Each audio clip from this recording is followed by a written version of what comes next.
passing through the point 5, 3 and parallel to the line 2x minus 5y plus 3 equals to 0. Right? అంటే ఇక్కడ మనకి ఏమవుతుందంటే ఒక line అనేది, సో ఒక లైన్ అనేది ఏదైతే ఒక లైన్ మనం తీసుకున్నామో ఆ లైన్ అనేది 5, 3 అనే ఒక పాయింట్ ద్వారా పోతుందంట. ఓకేనా? 5, 3 అనే పాయింట్ ద్వారా పోతుందంట అది. కానీ అదే లైన్ మళ్ళీ ఎలా ఉందో చెప్తున్నాడు వాడు, ఇంకొక లైన్ ఏదైతే ఉందో అంటే ఈ 2x minus 5y plus 3 equals to 0 ఏదైతే ఉందో ఆ లైన్ కి ప్యారలల్ గా ఉంది అంటున్నాడు. ఇప్పుడు చెప్పండి, జనరల్ గా రెండు లైన్స్ మనకు ప్యారలల్ గా ఉన్నాయంటే వాటి యొక్క స్లోప్స్ మనకి ఏమవ్వాలమ్మా? ఈక్వల్ అవ్వాల్సినే కదా. అంటే ఇప్పుడు మనము దీని యొక్క స్లోప్ గాని కనుక్కుంటే, అంటే ఈ లైన్ యొక్క స్లోప్ అంటే దీని యొక్క వాల్ గాని కనుక్కుంటే, స్లోప్ వాల్ m వాల్యూ ఏమవుతుందమ్మా? Minus of x coefficient by y కోఎఫిషియంటే కదా. అంటే ఇప్పుడు దీని వాల్యూ ఏమైంది ఇక్కడ? 2/5 కదా. రైట్? అప్పుడు సెకండ్ లైన్ ఏదైతే ఉందో ఈ లైన్ యొక్క వాల్ కూడా మనకి దేనికి ఈక్వల్ అవ్వాలి? 2/5 కి ఈక్వల్ అవ్వాలి. 2/5 కి ఈక్వల్ అవ్వాలి. అయితే మన ఒక ఫార్ములా గుర్తుంది మనకి, ఏది? x1, y1 గుండా ఏదైనా ఒక లైన్ పాస్ అవుతూ ఆ లైన్ యొక్క స్లోప్ గాని మనకు గానిస్తే మనము ఆ లైన్ ని డ్రా చేయొచ్చు. ఏంటి ఆ ఫార్ములా మనం యూజ్ చేస్తే అక్కడ? y minus y1 equals to m into x minus x1. y minus y1 equals to m into x minus x1. Right? ఇప్పుడు డైరెక్ట్ గా x1 y1 వాల్యూ అతనే ఇచ్చారు కదా, ఇవే కదా x1 y1 వాల్యూ. సో ఇవి డైరెక్ట్ గా సబ్స్టిట్యూట్ చేయండి అమ్మా. ఇప్పుడు y minus y1, so it's y minus 3 equals to slope value ఎంత వచ్చింది ఇక్కడ? 2/5 into x minus 5 right? So 5 ఇటు సైడ్ పంపించండి అమ్మా. 5 ఇటు వస్తే మనకి ఏమవుతుంది? ఇప్పుడు ఇది 5y మైనస్ 15 ఈక్వల్స్ టు 2 తో మల్టిప్లై చేస్తే 2x మైనస్ 10 అవుతుంది. ఇప్పుడు ఈ మొత్తం వాల్యూ సైడ్ తీసుకెళ్ళాం అనుకోండి, అప్పుడు దీని వాల్యూ ఏమవుతుంది ఇక్కడ? 2x మైనస్ 5y మైనస్ 15 వస్తే ఏమవుతుందమ్మా? ప్లస్ 15 అవుతుంది కదా. అప్పుడు ప్లస్ 15 మైనస్ 10 అంటే దీని వాల్యూ ఏమైంది ఇక్కడ? 0. అండ్ అప్పుడు దీని వాల్యూ ఏమవుతుంది ఇక్కడ మనకి? 2x minus 5y plus 5 equals to 0 అనేది ఈ లైన్ అవుతుంది. ఓకేనా?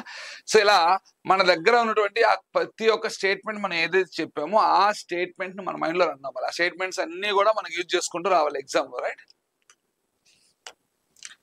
Next, find the ratio in which the lines 3x plus y minus 9 equals to 0 divides the line segment joining the point 1, 3 and 2, 7. Right? ఇతను ఏమంటున్నా అంటే ఇప్పుడు ఇలా 1, 3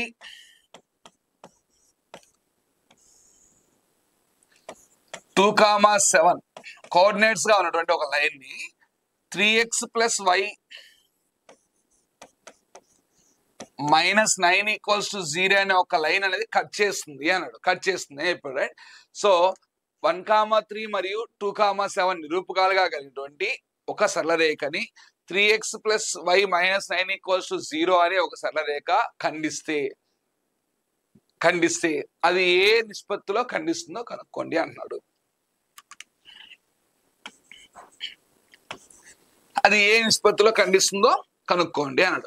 అయితే మనకి నిష్పత్తి ముందు వాడు ఇచ్చినప్పుడు మనకు ఫార్ములా ఉంది అమ్మా, ఏంది? m/n నిష్పత్తిలో గాని మన దగ్గర ఒక x1, y1 మరియు x2, y2 నిరూపకాలుగా కలిగినటువంటి ఒక రేఖని ఇంకొక రేఖ m/n నిష్పత్తిలో కానీ ఖండిస్తే ఆ ఖండన బిందువు గురించి మనం చెప్పాము. ఏంది ఆ ఖండన బిందువు? mx2 plus nx1 mx2 by nx1 plus m plus n my2 plus ny1 my2 plus ny1 by m plus n by m plus n. Internal గా కట్ చేసినప్పుడు ఇది, అదే ఎక్స్టర్నల్ గా కట్ చేస్తే మనకి ఏం రావాలి? అక్కడ మైనస్ రావాలని చెప్పాము.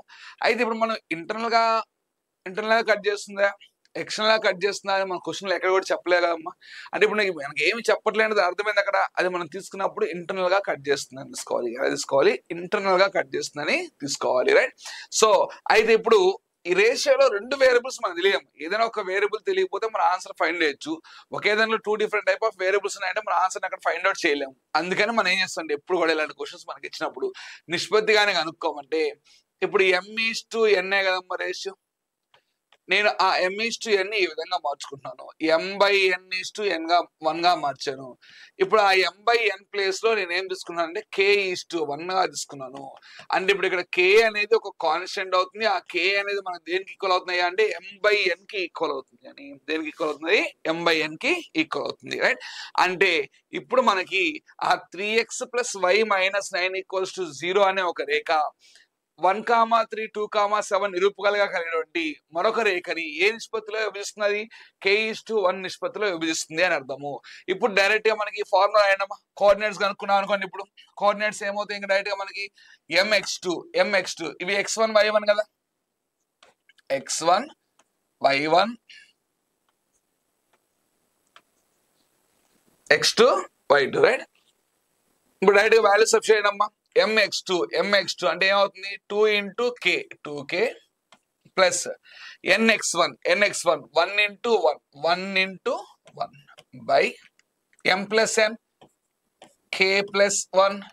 నెక్స్ట్ అదే విధంగా మళ్ళీ రాయండి అమ్మా.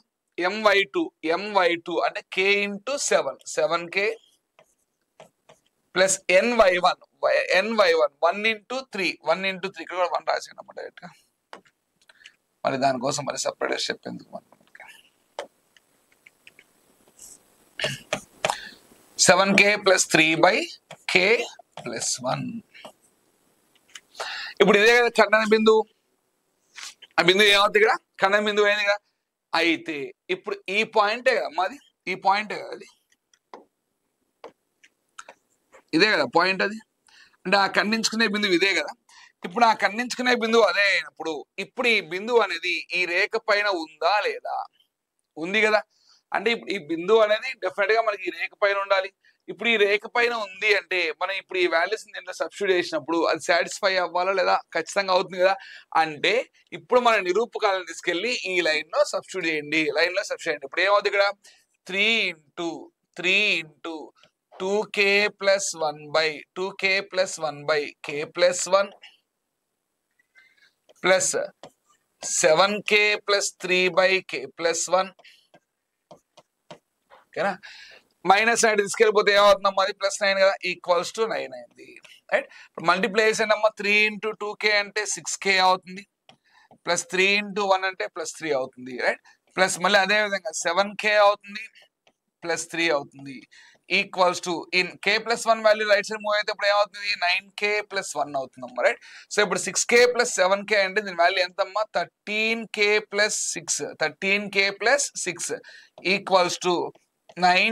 + 1 అవుతుంది. రైట్. 9k + 1 అయింది. ఇప్పుడు ఆ 9k వాల్యూ మనం రైట్ సైడ్ తీసుకెళ్దాం. లెఫ్ట్ సైడ్ తీసుకెళ్ళండి. ఆ 6 వాల్యూ తీసుకొచ్చామంటే 6 వాల్యూని మనం తీసుకొచ్చామంటే ఇప్పుడు దీని వాల్యూ ఏమవుతుంది? ఇక్కడ 13k - 9k అవుతుంది. Right. So it's 13k - 9k. 13k - 9k అంటే ఇట్స్ 4k అవుతుంది. 4k = 6 వాల్యూ వస్తే ఏమవుతుందమ్మా? -6 అవుతుంది. కాబట్టి దీని వాల్యూ ఏమవుతుంది? ఇక్కడ -5 అవుతుంది. అప్పుడు k = మనకి ఏమైంది? ఇక్కడ -5/4 అయింది. k = మనకి ఏమైంది? ఇక్కడ -5/4 అయింది.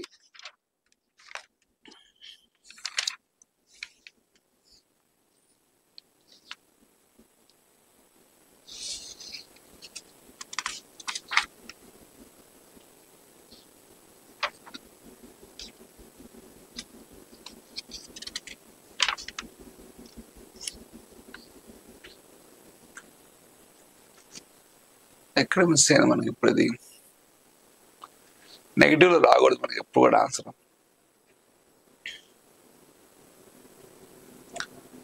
సో 6k + 3 అయింది.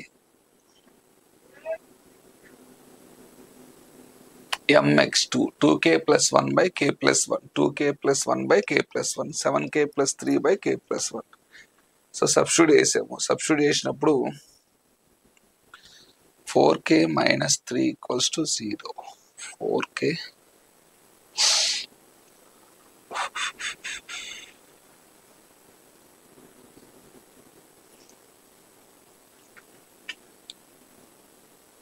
3x plus y minus line ఏమైనా చేంజ్ అయిందా ఇప్పుడు మనకి 3x plus y minus 9 equals to 0 6k plus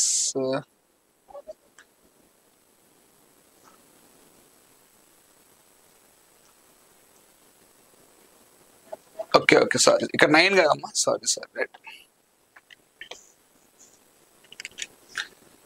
దీని వాల్యూ ఏమవుతుంది ఇక్కడ 9k ప్లస్ 9 సారీ మనం మర్చిపోయాం రైట్ 9k ప్లస్ 9 మన నెగిటివ్ రాదు వాల్యూ ఎప్పుడు కూడా ఈ values right so 9k plus 9 అయింది రైట్ అప్పుడు దీని వాల్యూ ఏమైంది ఇక్కడ ఇప్పుడు దీని వాల్యూ ఏమవుతుందమ్మా 4k ఈక్వల్స్ టు 3 ఏంటంటే అప్పుడు k ఈక్వల్స్ టు మనకి ఏమవ్వాలమ్మా 3/4 రైట్ సరే ఇప్పుడు మన రేషియో ఏమైంది ఇక్కడ k:1 కదా k:1 అంటే అప్పుడు దీని వాల్యూ ఏమైందమ్మా ఇక్కడ 3/4:1 రైట్ 3/4:1 అంటే దాని వాల్యూ మనకి ఏమవ్వాలి ఇక్కడ 3:4 అవ్వాలి రైట్ దాని వాల్యూ ఏమవ్వాలి 3:4 అవ్వాలి రైట్